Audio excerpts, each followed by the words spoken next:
If you are looking to destroy some bastions this week to stack up your trial score, I got you covered. This strategy will net you a higher score than what I earned, and you'll learn how to avoid the bug I hit that made one of my deadlines deal 0 damage, undercutting my entire setup for this run. Learn from my mistakes and you'll easily hit 20k with this simple strategy. You'll want to do this on dam battlegrounds during a night raid or electromagnetic storm. It will work in either of those two variants. For your equipment, bring lots of explosives and high armor penetration weapons like the anvil, tons of ammo, and as many deadlines as you want and or have. You can assume that one deadline will equal one elimination, with a potential to need a little extra damage from your weapon or another explosive.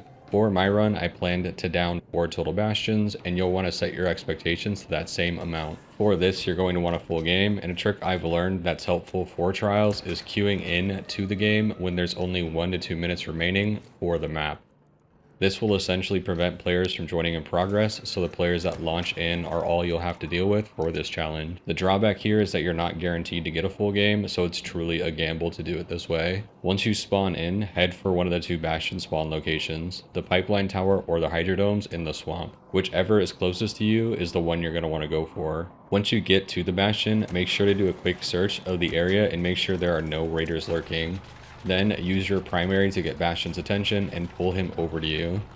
As the crab walks his way over to you, make sure you equip one of your deadlines. You will want to fight him from cover, inside the pipeline tower or inside the domes, and only peek to shoot Bastion when he pauses between his burst of excessive Gatling gun barrages. Using your primary, aim for his knees. Once you break one, you'll see Bastion collapse and become immobilized for about 10 seconds. Once he becomes immobilized, run out to him and place a deadline on him. You will want to aim to get it placed onto his hole, but my attempts here kept breaking from him wiggling in place, so I panicked and placed it on the ground instead.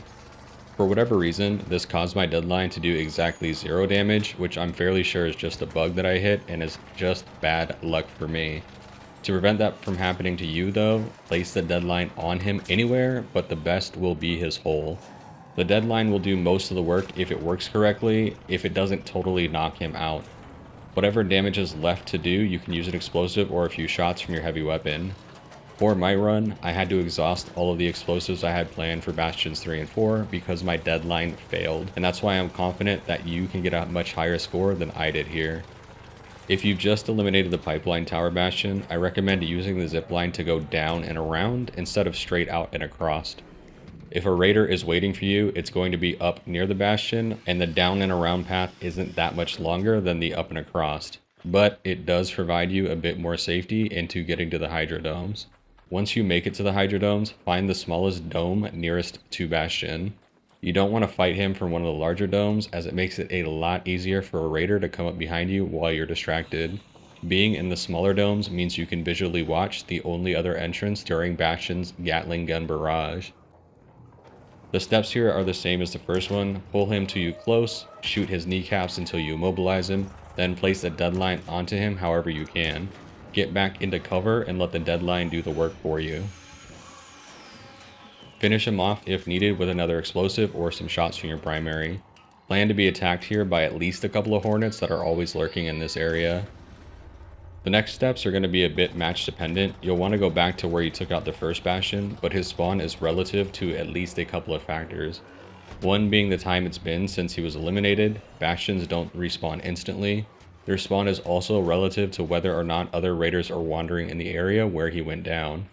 If raiders keep passing through the area, he won't respawn until it's clear. So when you make your way back towards him, try and listen for him before running into the area blindly. You may accidentally block his spawn if he isn't back already.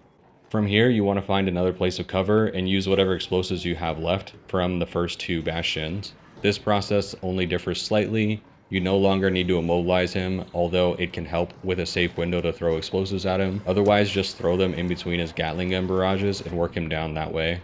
If you run out of explosives like I did, don't forget, as long as you have field crafting unlocked, you can make frag grenades with just plastic parts and chemicals. Both Bastion locations have a decent volume of items that can be salvaged into either part, but it won't be a lot. In the domes, you may get lucky to have a fireball or 2 spawn, and you can eliminate those and take fireball burners from them. These are great at dealing damage to Bastions, but you can also get crude explosives from them, which salvages down into chemicals.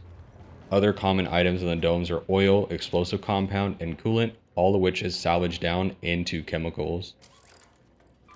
At this point in the game, you're likely around 10 minutes or less remaining, so plan your next steps carefully. Know where the extraction is, how long it will take you, and how long the Bastion fight might last based on what you have remaining to use. Make as many frags as you need or can, and then engage in the 4th Bastion. Destroy him or deal as much damage as you can with the time that you have left, and remember, if you've made it this far into the round, there is no value in overextending yourself to fully eliminate him. If you run out of explosives and ammo like I did, sometimes the best thing you can do for your trial score is take what you have and get back to Speranza. I recommend waiting until the very last minute to call for the extraction, but make sure you are close by to press the button at the last moment. If someone has already called it in, hide nearby and wait for the doors to open, and try to slide in at the last minute as the other player is pulling the lever. This should minimize your risk of getting eliminated by a raider at the very end, but nothing is ever perfect. Use your best judgments here. Return to Speranza, collect any loot if you haven't yet 3-starred this challenge, and climb up your leaderboards for the final week in this season. That's going to be it for me today, y'all. Thanks for watching.